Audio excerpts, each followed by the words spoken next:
Spiderman brand new டேக்கான first look பிக்சர்ஸ்லாம் release ஆயிருக்கு. அதில இந்த பிக்சர் பார்த்துருப்பீங்கன்னு நெனைக்கிறேன். நம்ம ஸ்பைடர்மேன் வந்து பனிச்சரி யாரையும் கொன்னு விடாதப்பா, பார்த்து மெதுவா சுடுன்னு நம்ம சொல்ற மாரி தெரியுது பார்க்கறதுக்கு. அது பார்க்கறதுக்கு நல்லாவும் இருக்கு.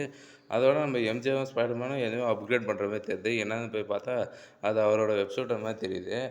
வெப் ஷூட்டர எதுக்கு அப்கிரேட் பண்ணுவாங்க? ஒரு வேளை மியூட்டேஷன் ஆவறதுனால அதுக்கு கண்ட்ரோல் பண்ணுறதுக்கோசரமா அப்கிரேட் பண்ணுவாங்களோ? இது பார்க்கும்போது நம்ம ப்ரூஸ் பேனர் கையில இருக்க காமா ரேடியேஷன் கண்ட்ரோல் பண்ற டிவைஸ் இருக்குமே, அது பார்க்கறதுக்கு அச்சஸ்ல அதே மாரி இருக்குது. ஒரு வேளை நம்ம ப்ரூஸ் பேனர் தான் அதுக்கு ஐடியா குடுத்துருக்காரோ என்னவோ! இருக்கலாம். சொல்ல முடியாது. அதோட இந்த பிக்சர்லயும் பார்த்தா, அதோட வெப் ஷூட்டர்ல கிரீன் கலரா இருக்குது. ஒரு வேளை காமா ரேடியேஷன கண்ட்ரோல் பண்ணுறதுக்கு, மியூட்டேஷன் கண்ட்ரோல் பண்ணுறதுக்காக கூட இருக்கலாம். அப்புறம் வந்து நம்ம ஹல்க் வெர்சஸ் ஸ்பைடர்மேனுக்கான ஃபைட்டு போஸ்டர் கூட ரிலீஸ் ஆயிருக்கு. பார்க்கறதுக்கு அமேசிங்கா நல்லாவே இருக்கு. அப்படியே காமிக்கா அக்யூரேட்டா இருக்கு. ஒரு 10 மினிட்ஸ் ஃபைட்ஸ் காட்டினாலும் கொஞ்சம் சூப்பரா காட்டினா நல்லாயிருக்கும்னு தோணுது. அதோட நம்ம ஸ்பைடர்மேன் அமேசிங் ஸ்பைடர்மேன் லுக் எப்படி இருக்கோ, அதே மாரி அச்சஸ்லாம் நம்ம கொண்டு வந்திருக்காங்க. அதோட நிறைய வில்லன்ஸுக்கான போஸ்டர், காமிக் எல்லாம் ரிலீஸ் பண்ணியிருக்காங்க. ஸ்கார்பியானோட லுக்கும் நல்லாயிருக்கு.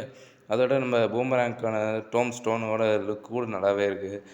இதுவரைக்கும் எங்கேயும் மார்வல்ல எதுவும் ரிவீல் பண்ணதில்ல. ஆனா இது ரிவீல் பண்ணது நல்லாவே இருக்கு. எப்படி போகுதுன்னு. அதோட எம்ஜேவோட பாய் ஃப்ரெண்ட் வந்து பூமராங்க்கு இல்லைன்னா டெரான்ட்ரா. இவங்க 2 கேரக்டர்ல ஏதோ ஒரு கேரக்டர் நடிக்க வாய்ப்பு இருக்கு. நம்ம எம்ஜேவோட பாய் ஃப்ரெண்ட் வந்து. நீங்க என்ன நினைக்கிறீங்க? நம்ம எம்ஜேவோட பாய் ஃப்ரெண்ட் எந்த கேரக்டர் நடிச்சா நல்லாயிருக்கும்னு? கண்டிப்பா ஒரு காமிக் வில்லனா தான் கூட்டிட்டு போறாங்கன்னு தெரியுது.